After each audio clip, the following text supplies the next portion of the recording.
अपने डाइट में नहीं शामिल कर रहे हैं तो हेयर के लिए भी ये बहुत अच्छा है, स्कैल्प के लिए बहुत ही अच्छा है।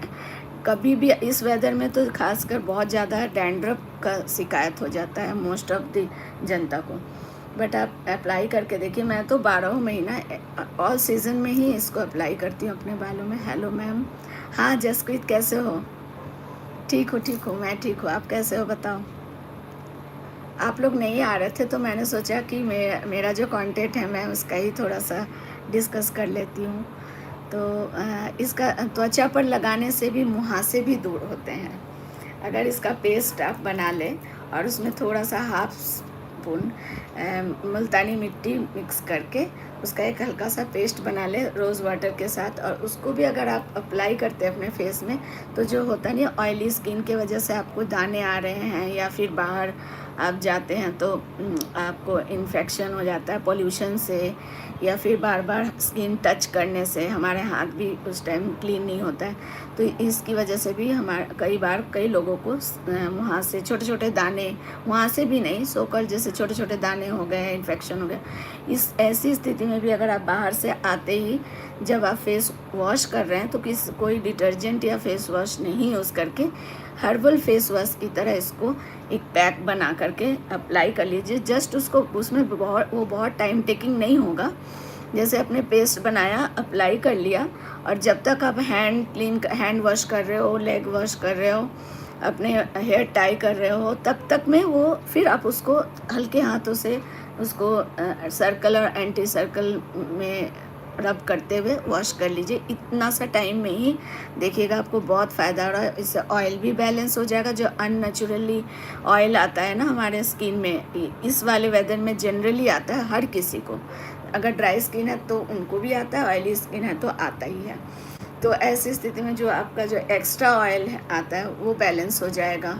फिर आपका त्वचा एंटीऑक्सीडेंट उसमें भी होगा, एंटीऑक्सीडेंट का काम करेगा, फिर हाइजीनिक होगा।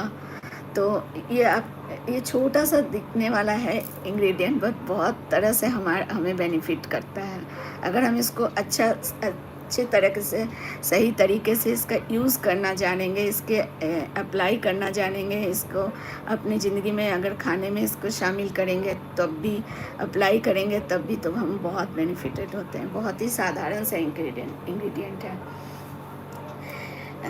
में, और हार्मोनल संतुलन भी बनाए रखता है। ये जो हमारे क्या होता है, हार्मोनल संतुलन हमारे हर किसी में, खासकर फीमेल्स में तो होता है बहुत ज़्यादा।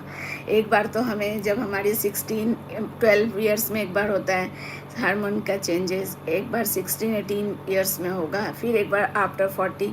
तो इस टाइम अगर हम मेथी दाना का डाइट में अगर हम शामिल करते हैं मेथी दाने के पानी को, किसी भी वे में, जिस वे में आप कंफर्टेबल हो, ज़रूरी नहीं है कि आप पाउडर बना के ही उसको लें, उसका पानी भी ले सकते हैं। उसको खाने में चूर्ण बना के रखिए, कोई भी रेसिपी बना रहे हैं उसमें ही आप थोड़ा सा स्प्रेड करके खाएं।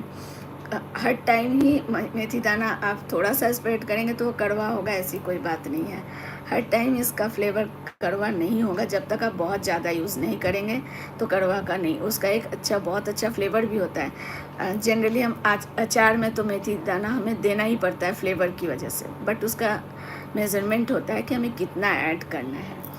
फिर नंबर 7, गर्भवती महिलाओं को दूध बढ़ाने के लिए भी मेथी दाना बहुत फ़ायदेमंद होता है। ये तो सच में ही, ये मतलब मैं तो दावे के साथ बोल सकती हूँ कि 99% जनता को ये नहीं पता है कि जो महिलाएं फीड करा रही हैं, न्यू बॉर्न बेबी की मम्मा हैं, उनके लिए भी मेथी दाना बहुत बेनिफिटेड है। हम जनरली हम लोग यही जानते हैं कि डायबिटिक पेशेंट के लिए ये बहुत ज़्यादा यूज़ करते हैं लोग, उन्हीं के लिए बेनिफिट है। बट देखिए आप इस चीज़ को भी गौर करिए कि जो फीड करा रही है मदर्स, न्यू बॉर्न बेबी की मम्मा हैं, उनको जो फीड कराने में भी उनको बार बार फीड कराना होता है, तो ऐसे में उनको बहुत हेल्प करता है मेथी दाना का। अगर आप अपने डाइट में शामिल करते हैं तो वो उनके प्रोडक्टिविटी में भी बहुत हेल्प करता है। रात को 1 चम्मच मेथी पानी में भिगो दे, सुबह खाली पेट पानी समेत